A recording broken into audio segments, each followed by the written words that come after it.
Hi, this is Dawn Erling with SellThisMobileHome.com. I'm up in Allentown, Pennsylvania, looking around, just checking to see what kind of mobile home parks we have up in this area. This community that I'm in right now is a pretty well-established little community. I'm going to come turn back around so you can actually see it. Nice little community, newer community. You can tell it was established late 80s, early 90s based off of the age of the homes, types of homes, and also setbacks. They got a lot more specific with the setbacks and what the requirements were. Meaning from the property line, from one property line or lot to the next lot, that you were only allowed to only be so close to your next door neighbor. The way this community is set up, it looks like new zoning has been put into effect for it. And also the age of the homes. You have single wides mixed in with double wides, so some lots are a little bit bigger than others. This is a nice, good, stable looking neighborhood. This is a typical type of neighborhood that I would look to buy in. Granted, some of the homes, have a little bit of care that need to be done to them, but most of them are in pretty decent shape. It doesn't look like they're enforced too readily, some of the grass cutting requirements and things like that, but overall, this is the kind of thing that you'd really like to see when you come into mobile home community where people have upgraded their homes, that there's some pride of ownership and that they're maintaining their yards and that there's flower beds in place and, little knickknacks. They're making it home, if you will.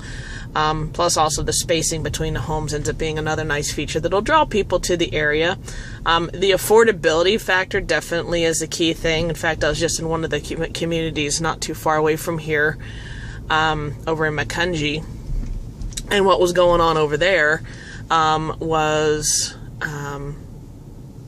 basically they had lot rent that was $340 and plus some additional fees. So it's pretty affordable for the area. In fact, I've got friends of mine that live in a house that's not too far away from here that's about a $600,000 house. So the area is kind of a mix of incomes and income levels. Let me point this out real quick. Not quite sure exactly what's going on here, but this does back up to two different mobile home communities. The possibility might be that they are looking to clear this and put in some more mobile homes. Depends on from the zoning standpoint as to what they're allowed to do and what from the density standpoint what they're allowed to do. But there's a good chance that that's kind of an indicator from an improvement standpoint that they're looking to put more mobile homes in. With that being said, that indicates that the area is pretty flexible as far as what they're going to allow, or a little bit more flexible as what they're going to allow in the area, especially as far as low-income housing goes. The other thing is that the area embraces low-income housing, because that's basically what we, mobile home parks are considered, low-income housing areas. And then the other thing is that the owners of the park are planning on improving the park and expanding upon the park, and offering more housing opportunities for the park. With that being said, there might be some sort of transition taking place within the park. There might have been new ownership that's taken place within the park.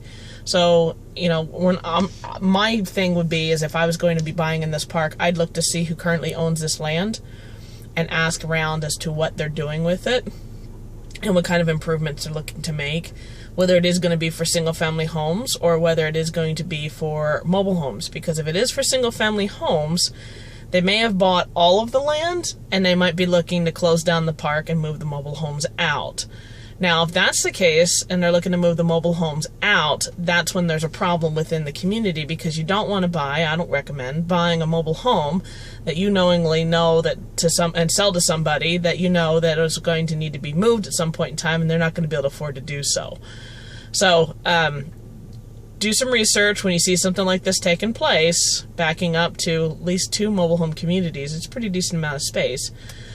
Make sure you do a little bit of research to identify, are they expanding the park, or are they looking to put single-family homes in here or develop it in some other way? If they're looking to develop it some other way, what is that developer's plans for the actual mobile home park? And then also, what are the restrictions and requirements based off of the Mobile Home Landlord-Tenant Act for the area, as far as moving somebody off of the land once they've acquired it.